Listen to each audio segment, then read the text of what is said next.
Hey guys, welcome back to the channel and welcome back to the final video in the Boomerang Super ELAN build series. We got a bunch to do in this video, but we will be wrapping everything up in this video. So what do we have to do? We have to install the turbine as number one.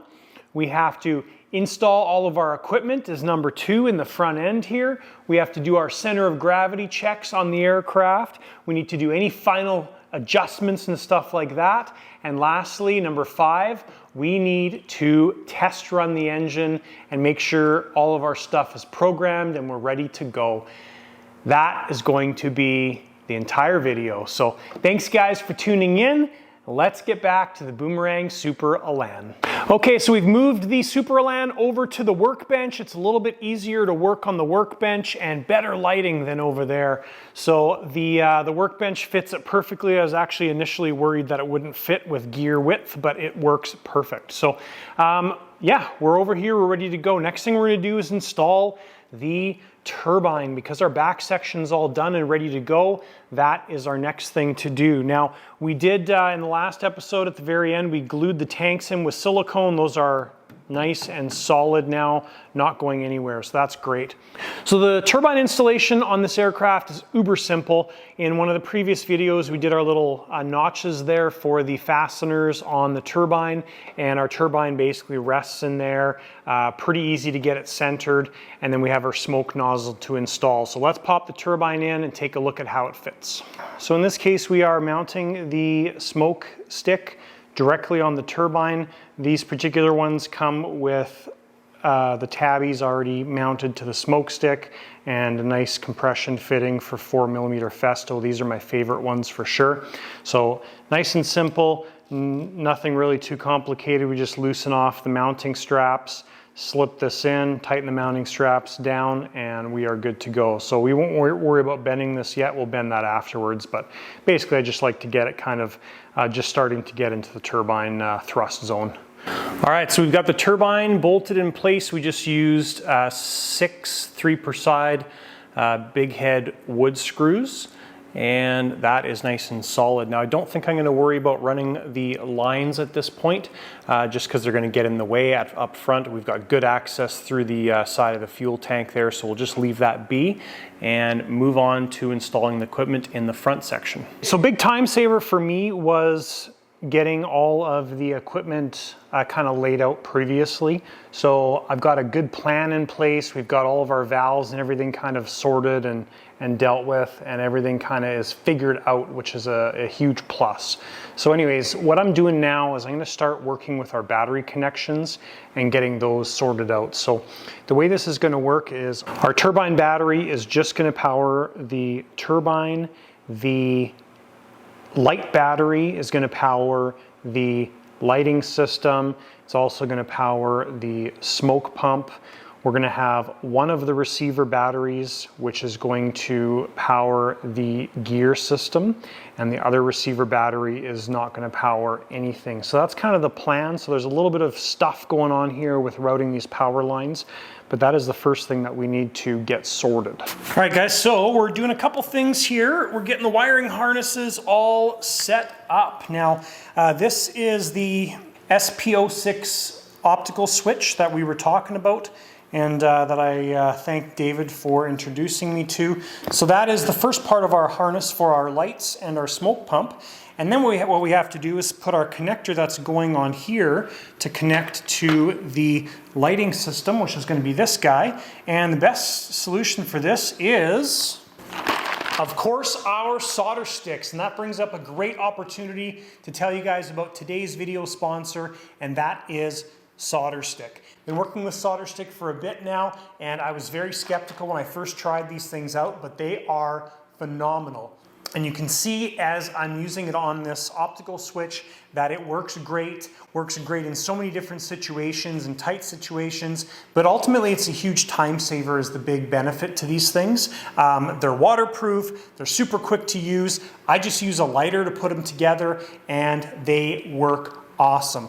I love these things. We also, the best thing about this is Solder Stick has given us a discount code to provide to you guys. So if you use the discount code RC RC20 when you're checking out, you will get 20% off your order. All the links are listed down below. RC20 gets you 20% off your order at SolderStick. This is the 500-piece connector. It is awesome. There's so many connectors in there. Basically, the most common ones that I use are the red, the white, and the blue. Those are all very commonly used connectors for me, and they are wonderful. So check them out, guys.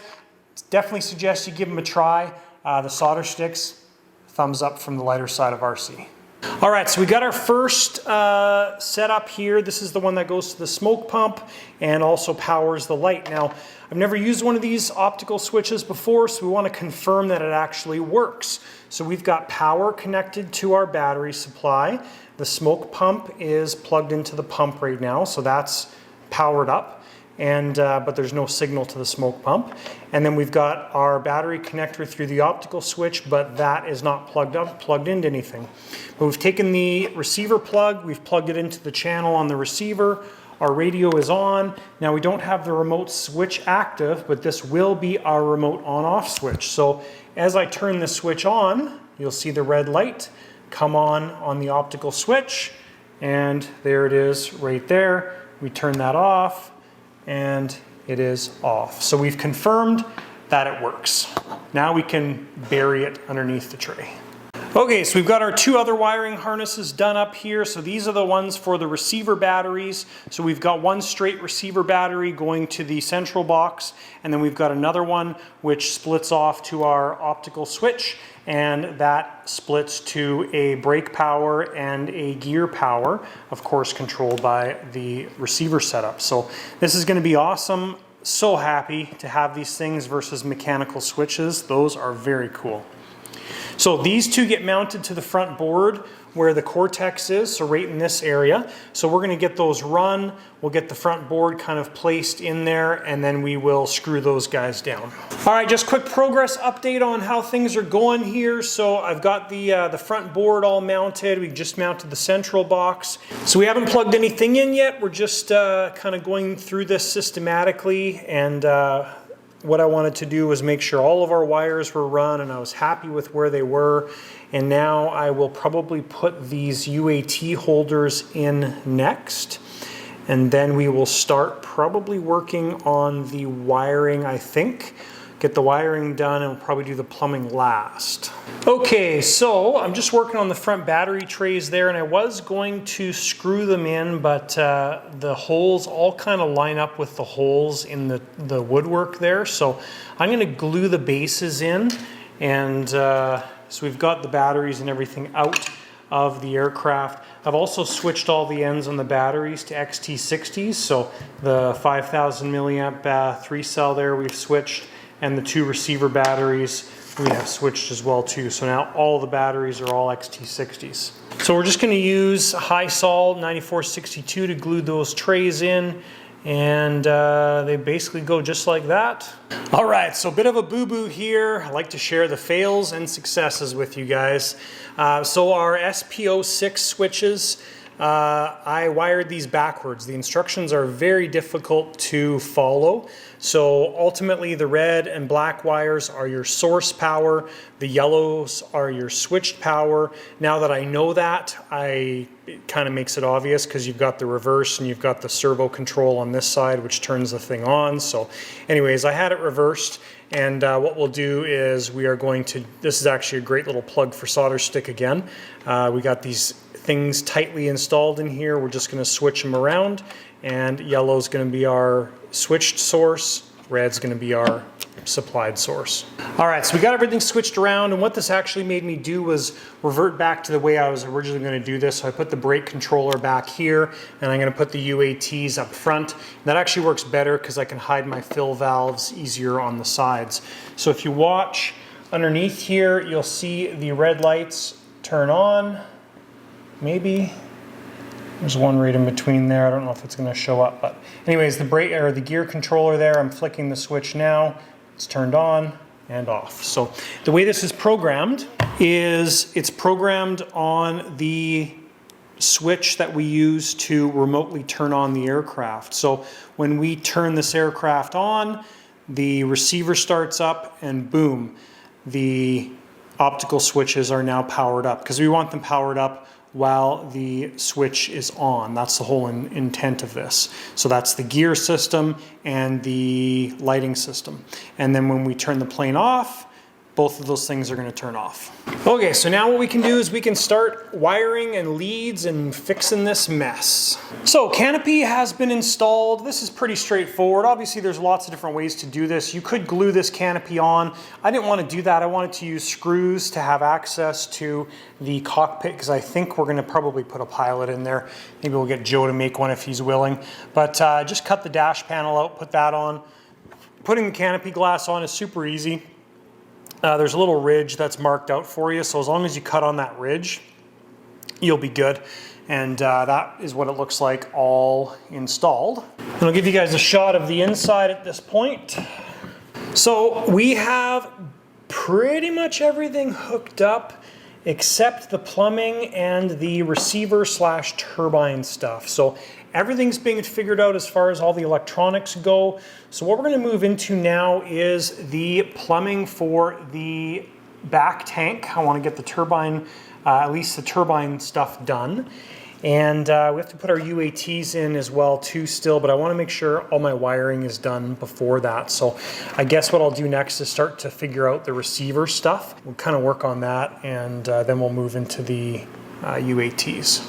Okay, so we've got all of our wiring done. The GPS unit still needs to be mounted, but we've got our receivers done. Our Cortex is wired. And just so you're aware, you may not agree with this, but we're using a clone in this aircraft. So we've got a primary as a Rec 7. That primary has the E2 port is an input, the E1 port is an output. So E1 goes to the Cortex, and the Cortex goes into the central box. The clone receiver, which is here, the E1 and E2 ports are both as outputs.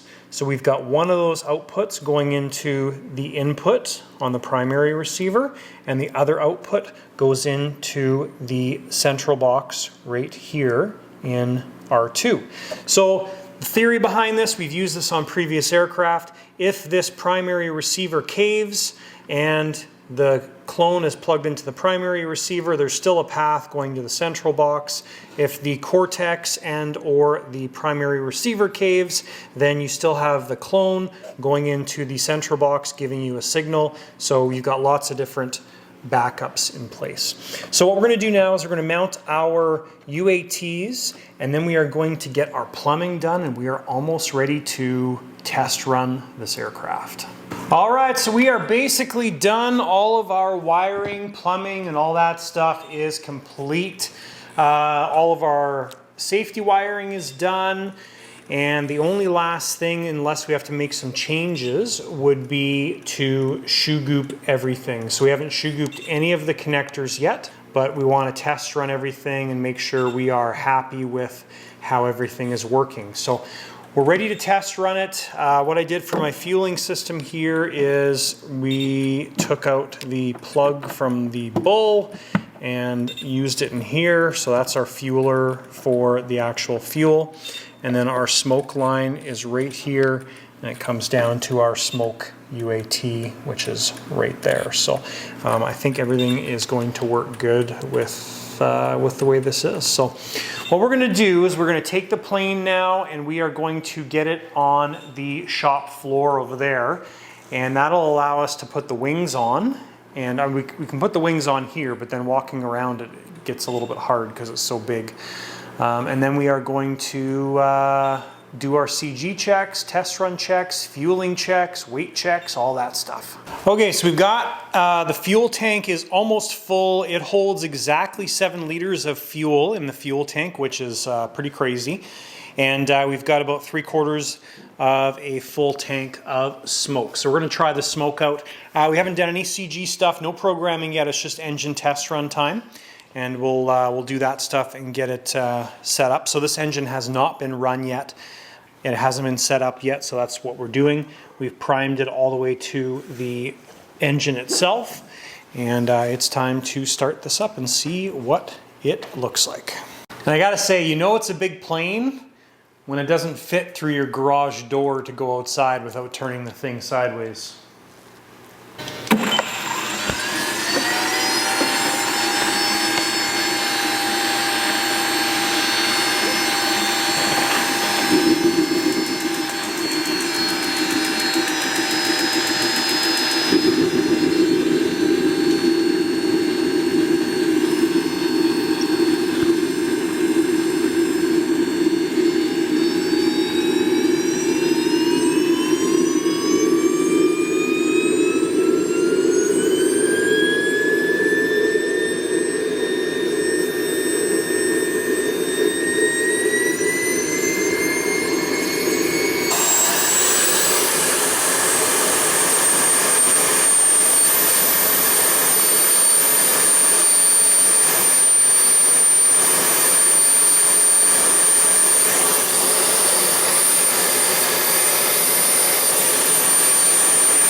All right, so that was a good test run, scary amount of power on this aircraft. If you're watching the smoke and you didn't see any smoke coming out, the reason for that is the smoke fluid, I guess, that we put in there, it was just bad kerosene. So it's really not smoke fluid. It's just jet fuel with actually oil mixed in it. So anyways, we'll end up using smoke fluid or diesel as well. And diesel chased with baby oil is usually what I do, and it works quite well. So we got the smoke fluid installed just so we could see how it accepts it, how much the aircraft weighs. All right, so we've got a landing amount of fuel in there right now. So that is just on the top part of the bracket. And that's with the nose kind of up a little bit, so you can see there. So we're about a liter 0.25 is kind of what I was hoping for. And what we'll do now is we're going to get the aircraft on the RC CG machine and see where she comes in at. A couple other notes back here. When I was touching this area, it got a little bit warm. When I put the cover on and was touching, it got a little bit warm, but nothing too crazy, not hot at all. So I think we're okay. I don't think we have to do any BVM ceramic heat shield anywhere. I think that's going to be fine just the way it is. So along with that landing amount of fuel, our UATs are full. Our fuel UAT and our smoke UAT is both full. So those are kind of key things. That's another reason why we wanted to fill these guys up. And because even the smoke one, that'll always be full in this aircraft, whether we're running smoke in the tank or not. Okay guys, we got the Super ELAN on the RC CG machine. I love this thing. It is awesome. And the number we're using is 360 from the trailing edge, which is that Sharpie mark right there. So very happy with this. What we're going to do is we're going to pop it off the stand, put the RC CG machine away, and we will do some of our programming on this aircraft. We haven't done really any programming on surface travels and stuff. So with everything laid out the way it is and a landing amount of fuel in the aircraft, we added 1 pound of lead to the nose, which is actually better than I thought. And that brought us into the perfect CG range. So we are doing good. Right now, with that amount of fuel in there, we're sitting at 49 pounds. And once we add the fuel tank full, we will be right at about 55.5 pounds, which is Awesome.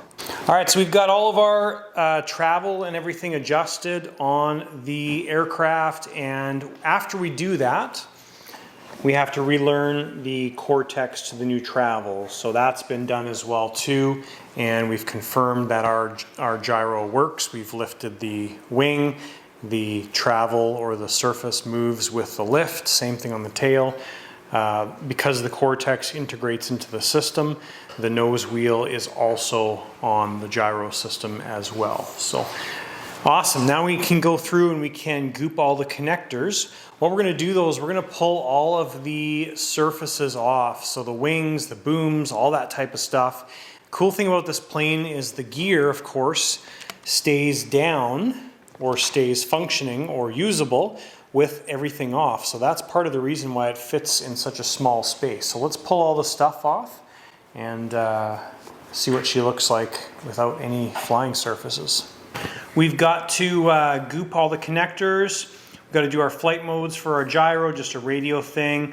Check over the landing gear. We've got to fix the weight in the nose. We've got to clean up the light lenses a little bit. So a few things to take care of here, and we'll be close to being done. So I'm going to go through this stuff and I'll show you guys anything interesting that we come across. All right, so just working on the list of things here, but I figured I would show you guys what this looks like when you take it out of your transport vehicle. So whether you're holding it in a truck, car, whatever it might be, this is what the XL looks like when you first take it out and the nose is still attached. So super simple. You basically take it out, you drop the landing gear, and now you can assemble the rest of the plane while it's just sitting on the ground like that, which is beautiful. So let's measure this thing so if you're interested in one of these, you have an idea of what you are looking for. Okay, so lengthwise, we are at our longest point, which is right there. We are 73 inches in length. So that is 6 feet, 1 inches. If we go from the split on the nose, so right there, we are 53 inches. So that's 4 feet, 5 inches long. So pretty stinking tiny for such a huge aircraft. And then our widest point here is our tabbies, and those are 43 inches is going to be our widest point. So that's 3 feet, 7 inches wide. Very, very transportable.